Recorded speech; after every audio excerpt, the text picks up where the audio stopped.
Welcome to the Michigan Golfer Show. Join us each week as we explore the people, the places, and the events that shape our great game.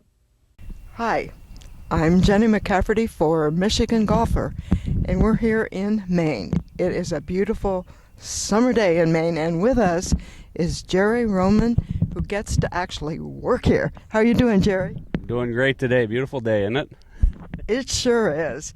So, Jerry, you actually started out in Michigan at the Ferris State golf program. Can you talk a little bit about that?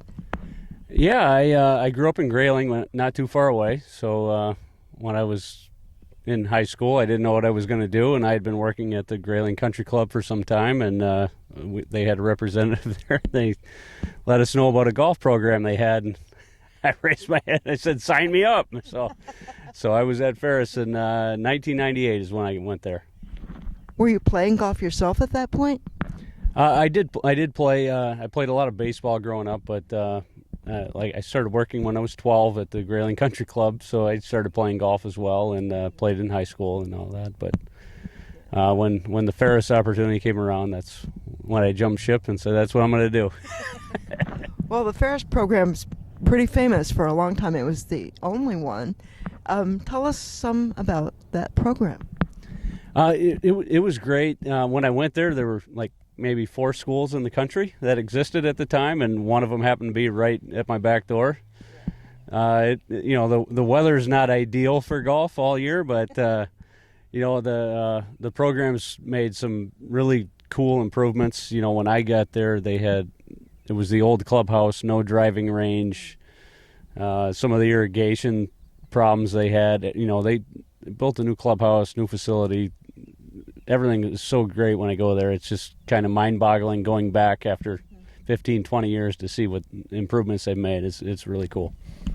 About 15 years ago, I was at a conference, and they had set aside time to play golf at Ferris State. And I was the only one who signed up, so I played by myself. It was my favorite round ever, just because of the course and because nobody was judging me. Anyway, I remember for that reason.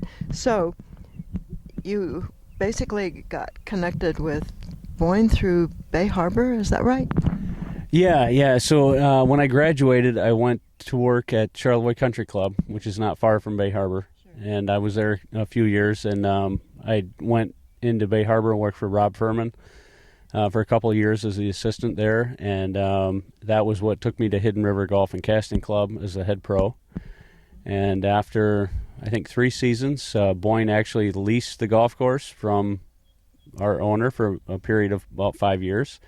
So I was actually a Boyne guy for a while. I've been like an on and off Boyne guy my whole career, it seems like. And the lease ended, and I stayed at the club. I had been there 8 years, and at the time, Boyne didn't have really an opening. They just said, we'll find a spot for you, and I wasn't too comfortable, so I stayed there. And but I told Josh when I left, I'm a Boyne guy, so keep me in the loop. And when the Sunday River position opened, he gave me a call, and we talked about it, and then I moved to the end of the earth, out to Maine. Well, it looks like you like scenery. The scenery in northern Michigan, you traded in for the scenery in Maine, and they're both fabulous, right? Oh, this place is so beautiful. I mean, you can see the ski hill in the backdrop, and the mountains are awesome. There's so many cool places out here. It is a little bit of a drive to everything, it seems like, but it's really cool. This golf course is, one of the top scenic golf courses you'll ever probably play. With the elevation change that we have here and the mountain views. And sometimes we say the reason that it plays a little slower is because everyone's taking pictures. Well, the scorecard's interesting because almost every whole description says, don't be distracted. Exactly. Like the shot from the 4th tee. Panoramic view of all the mountains around. Number 12 Avalanche is incredible golf hole. It's really cool.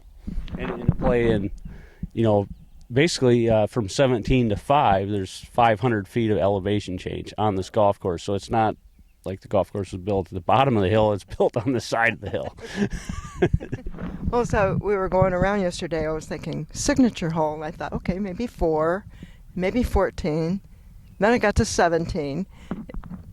Is there one designated? We don't have one that I know of.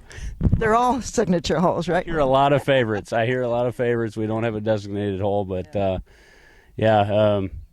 number 4, because of the view of the par 3, a lot of people kind of take a liking to that. Some people like 9 because it's so hard and they get beat up every time.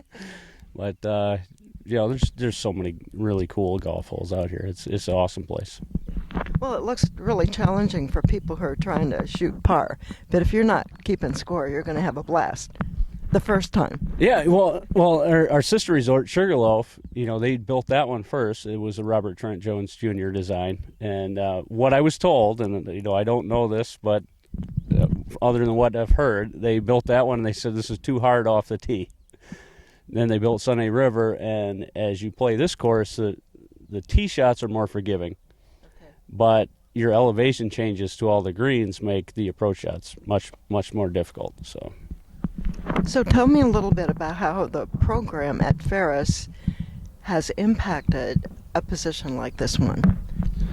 Well, when I went to school, there were 4 in the country. So if you were in a golf management program, there's a good chance you knew somebody from Ferris. And a lot of my friends to this day are from college. It's you meet a lot of people that way. So it's a network, basically. It's networking, and it's a lot of good golf guys, and that that program at the time when there was only 4 of them, you could go anywhere in the country and you keep running into people that are from that program, right? So it was cool, and like I said, over the years to when I got there as a freshman in college to see what the place looked like. And you used to get off the highway and drive 5 miles before you would see anything, and now you get off the highway and there's stuff everywhere as you go in. It's much bigger, and the upgrade to the driving range, the clubhouse, it's really cool. Now the Hall of Fame, the Michigan Golf Hall of Fame's now there. I haven't been back yet to see it, but I can't wait to go. Well, the Michigan Golf Hall of Fame bounced around, and now it has a perfect home. Yeah, yes, it does. That's a good spot. There's, that program is pretty solid, and I think it's going to be around a long time. So, it's a good home for it. Terrific. So, thank you very much for talking with us, and we'll recommend that people come visit this great place.